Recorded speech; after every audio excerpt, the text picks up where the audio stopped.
Money doesn't discriminate. It doesn't care who you are or where you come from.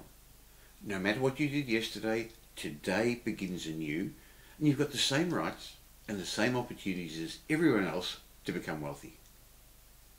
Yet the sad reality is that the majority of Australians will never achieve financial freedom. On the other hand, a small group of Australian property investors become very wealthy. Hi, I'm Michael Yardney, and in this week's market update, it was actually the first part of a two-part series where I want to explore the common myths about money that hold back many Australians from achieving their financial goals.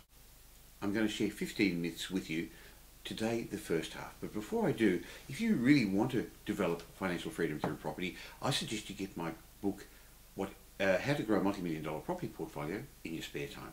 Now, this has become the property investment classic that has helped more investors in Australia build substantial property portfolios than any other book. So I suggest you click on the link below or on the side of this page, go to our online bookstore and order your copy now. Back to the first of the 15 myths that hold the average Australian back. Myth number one is that it takes money to make money. Despite what some people believe, it really doesn't take a lot of money to make money. Many Australians have got untapped equity in their homes that they could use as seed capital for investments. Others are going to have to learn the discipline of saving to get some startup capital. Then all they need to do is invest in high growth investments such as residential real estate and use the magic of compounding and leverage in time to grow their asset base. You don't need a fortune to begin making your first million. You just need to commit yourself to making a start and sticking with it. Myth number two is, I just don't make enough money to invest. You know, almost everybody makes enough money to become an investor. The truth is most people don't have an income problem. They have a spending problem. Look at your current wage and ask yourself, how much am I going to earn over my lifetime? For most of us, the answer is probably going to be a couple of $1 million. Don't believe it? Just add your monthly wage, your annual wage, and multiply it by 20 times and you're going to see what's going on. The problem is that most of us spend as much as we earn. We've got to start living within our means, and then you've got to pay yourself first. Saving a small amount each week. Some people suggest 10% of your income each week till you get a deposit for a property, and then start investing. You've got to break the pattern. You've got to break your current spending patterns. Myth number three is, look, my job, my superannuation is going to take care of my financial future. If you accept my definition of financial freedom as having enough passive income to finance the lifestyle you desire, without you having to work, you'll never achieve this through a job or through superannuation. Instead, you're going to need to take control of your financial future by investing. Look, even if you try and save 5%, 10% of your income, as many financial planners suggest, you'll find it won't give you a big enough nest egg to fund your retirement. You just can't save your way to wealth. You need to invest. Myth number four is, oh look, I'm just not smart enough, I can't do this investing stuff. In our country, everybody has the ability, actually the opportunity to become rich. Successful people come from different backgrounds, and while some have had university degrees, others have never finished high school. To reassure you that an education doesn't equal a financial fortune, here are a few of the multi-millionaires who never graduated from college. Bill Gates, he founded Microsoft. Michael Dell founded Dell Computers. Steve Jobs, Apple. The truth is, you can do whatever you want to do. Not being smart enough is not an excuse. Well, it's just another excuse you may be using, but it's not a good reason, is it? Myth number five. Some people say, look, investing is just too complicated for me. Developing your own financial freedom is only as complicated as you make it.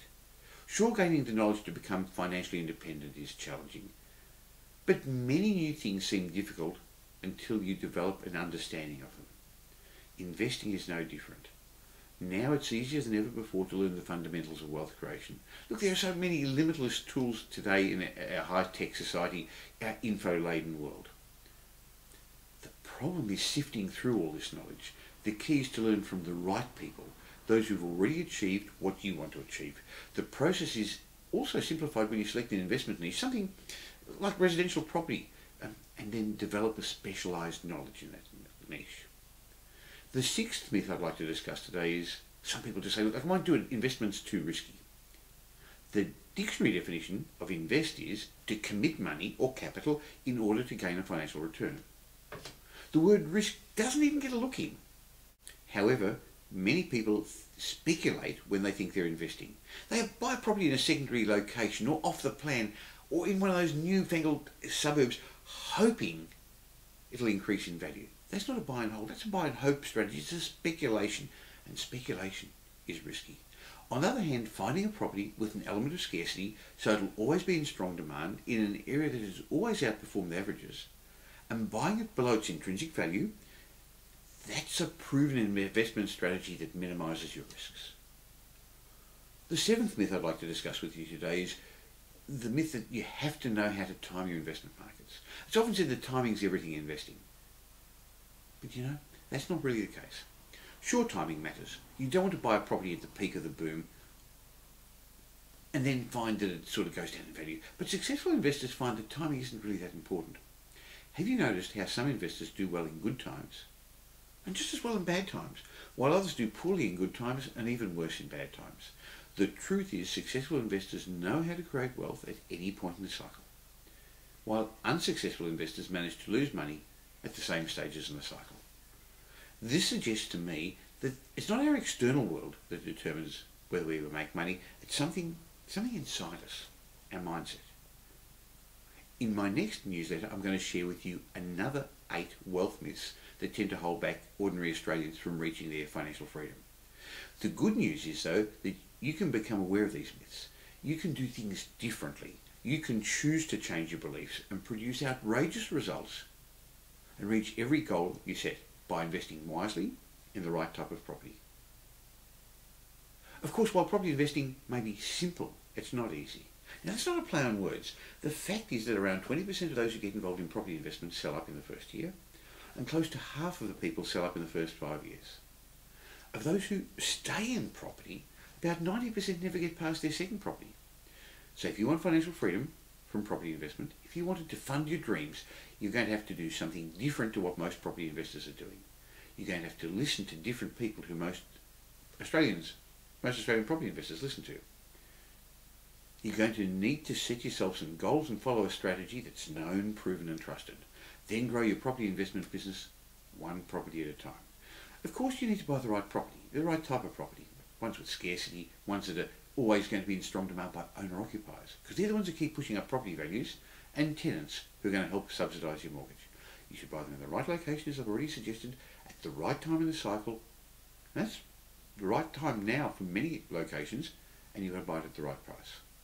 You also need to surround yourself with a good team of people, unbiased professionals, not salespeople, a team of people who are known, proven and trusted. So it's probably appropriate to remind you that at times like this, there's no one quite like the independent property investment strategists at Metropole.